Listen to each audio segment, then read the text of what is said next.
कांग्रेस में क्या क्या इशू है आपको पता नहीं है। तो कोई हमारा डिस्प्यूट नहीं है, हमारा डिस्प्यूट नहीं था, हमारा एक इशू था, वो हमारा इंटरनल इशू है, वो हमारा एक हक है, वो हमारा हक था। उस हक के लिए हमने अपने करगिल के या वर्कर के हक के लिए हमने लड़ने की कोशिश किया था। उसमें कुछ गलतफहमियाँ हो गए थे, वो गलतफहमी सब दूर हो गए हैं। इस वक्त जो है हमारा सब कुछ कंप्लीट हो चुका है, हमारा सब कुछ जो इशू था वो सब हमारा पूरा हो चुका है। तो इंशाल्लाह कल परसों तक आपको इससे भी ज़्यादा आप लोगों को इन्फॉर्मेशन मिल जाएगी। सर क्या क्या आपके इश्यूज थे, थोड़ा आप बता सकते हैं? अभी चलिए ना, अभी हमारा संगठन हाजी साहब ने बताया पार्टी का इंटरनल मामला है, पार्टी इंटरनल ही बोला जाता है।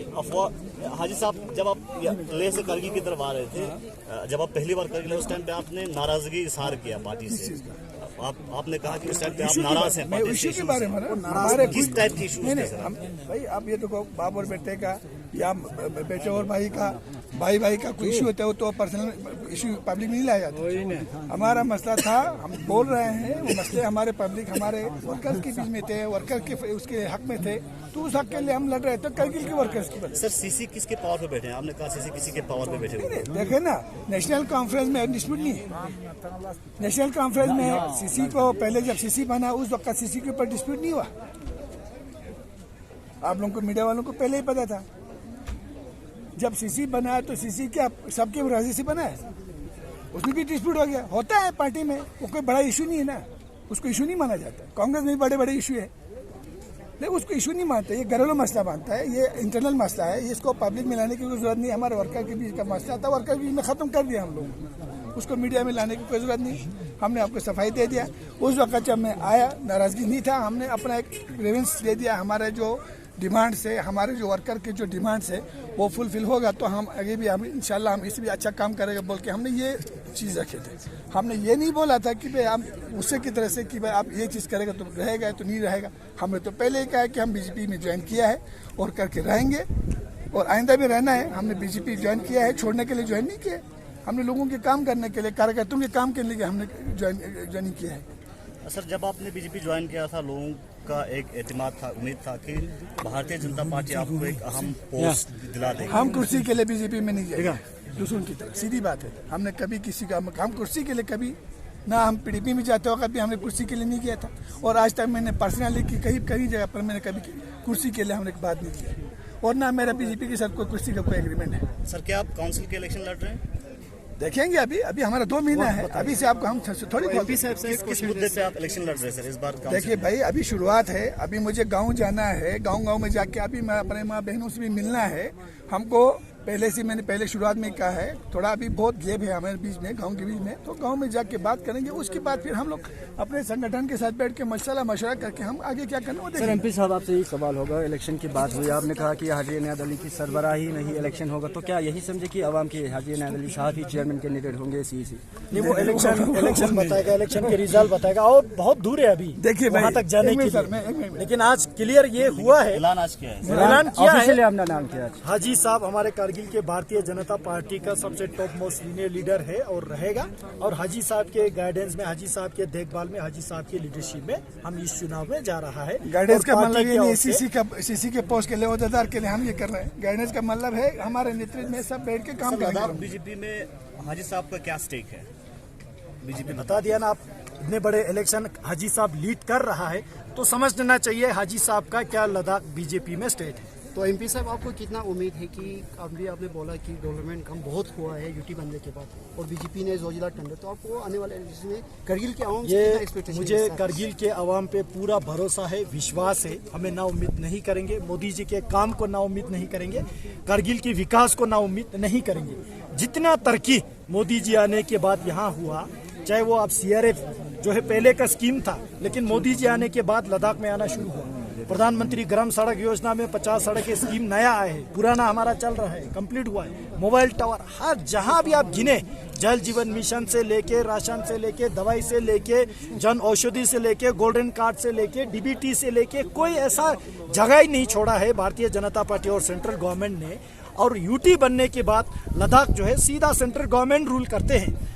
उसके बीच अगर हमारा काउंसिल भी भारतीय जनता पार्टी के हाथ में करगिल के आवाम देते हैं तो जितना तरक्की यहाँ पे रुक रुक के चलते हैं वो स्पीड बढ़ के चलेंगे, ये मैं एश्योर कर रहा हूँ। सर जांस्कार के लोग आपसे नाराज हैं, नाराज नहीं है, एश्योरेंस पे खड़ा नहीं उतर नाराज नहीं है।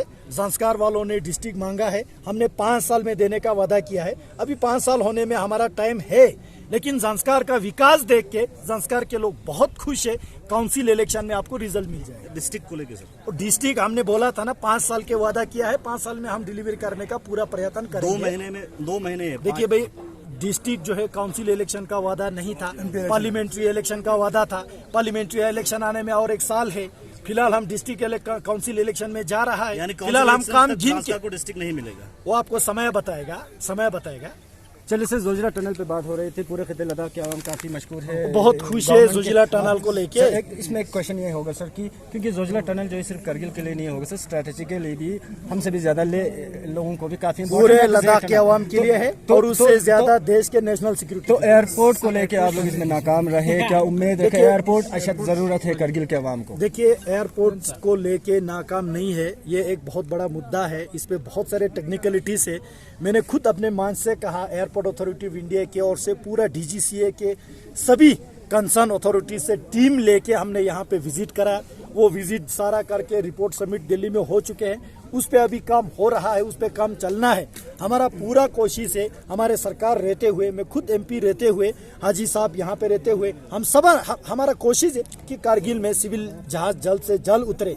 ये इसको नाकामयाब नहीं मानना चाहिए। और आने वाले दिनों में करगिल इलेक्शन से पहले या बाद में यहाँ से बहुत बड़ा डेलीगेशन भी लेके जाएगा, और हम इसको और भी ताकत लगाएंगे। जितना हो सके हम कोशिश करेंगे कि जहाज जो है जल्द से जल्द चले। अब जमीन का मसला जब यहाँ रहते हैं, मैंने शुरू में बोला, जब करगिल से हमने टीम लेके आए, टीम यहाँ भेजा, तो काउंसिल को भी थोड़ा हाथ बढ़ाना चाहिए था। काउंसिल घर के बाहर नहीं निकले, तो ये तो काउंसिल को आपको सवाल पूछना चाहिए। मैंने बता दिया, काउंसिल का जो टीम आया वो मैंने पता किया, ले एयरपोर्ट से जो वहाँ पे जो छोटे जो कर्मचारी है उनको लाया यहाँ पे। ना उनको डीजीसीए का अप्रूवल था, ना एयरपोर्ट अथॉरिटी का अप्रूवल था, ना मिनिस्ट्री ऑफ सिविल एविएशन का अप्रूवल था।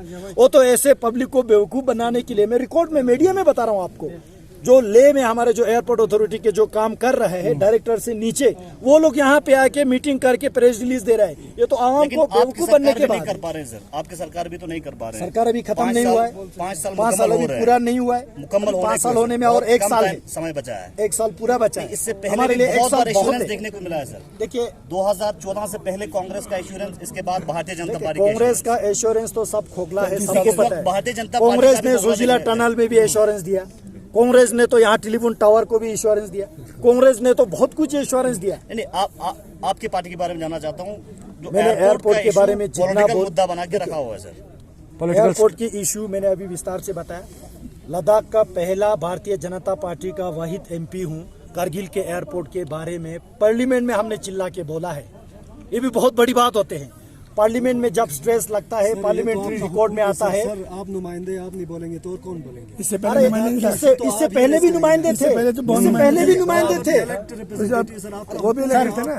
देखिए, हुकूक मेरा नहीं है, हुकूक आवाम का है।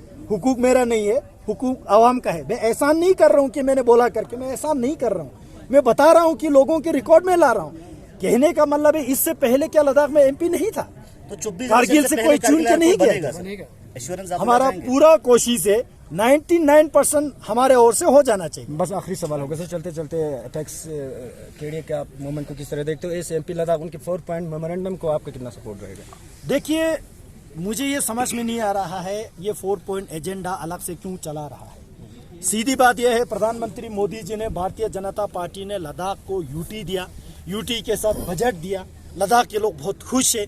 सेफगार्ड का मसला है वो हम भी उठा रहे हैं। कॉन्स्टिट्यूशनल सेफगार्ड के मसला, जमीन को लेके, एम्प्लॉयमेंट को लेके, यहाँ के जो रोजगार को लेके, इन्वायरमेंट को लेके, लैंड को लेके, वो सबका इश्यू है, वो हम भी उठा रहे हैं। पार्लियामेंट में 1-2 दफा बोल चुके हैं इस बात को। फिर अलग से सियासी दुकान चलाना है तो जमहूरियत है। 6 शेड्यूल और स्टेटहुड पे क्या इश्यू है सर? वो उनको पूछिए, जो लोग उठा रहे हैं उन्हीं को पूछिए कि 6 शेड्यूल है क्या, लोगों को समझाए। देखिए, बता सकते हैं, जो हमारे समझ में आता है, 6 शेड्यूल में आपको ऑटोनोमस डिस्ट्रिक्ट काउंसिल का हक देता है, वो तो हमारे पास ऑलरेडी है। 6 शेड्यूल में यही ऑटोनोमस डिस्ट्रिक्ट काउंसिल के पास प्राइमरी स्कूल तक रहेगा, अभी हमारे पास डिग्री कॉलेज तक है। 6 शेड्यूल में यही काउंसिल के पास मेडिकल जो डिस्पेंसरी सेंटर रहेगा, गांव में छोटे छोटे होते, अभी हमारे पास डिस्ट्रिक्ट हॉस्पिटल चलाने का पावर रखते हैं। तो 6 शेड्यूल में ऐसे बहुत सारे खामियां हैं जो इस काउंसिल को और कमजोर करेगा। इसका इख्तियार जो है और कमजोर करेगा, इसलिए हम 6 शेड्यूल के साथ नहीं खड़े हैं। तो इस वक्त हम कौन सा चाहते हैं strong है? काउंसिल को और भी स्ट्रांग हो। अभी जितना स्ट्रांग है इससे और स्ट्रांग है।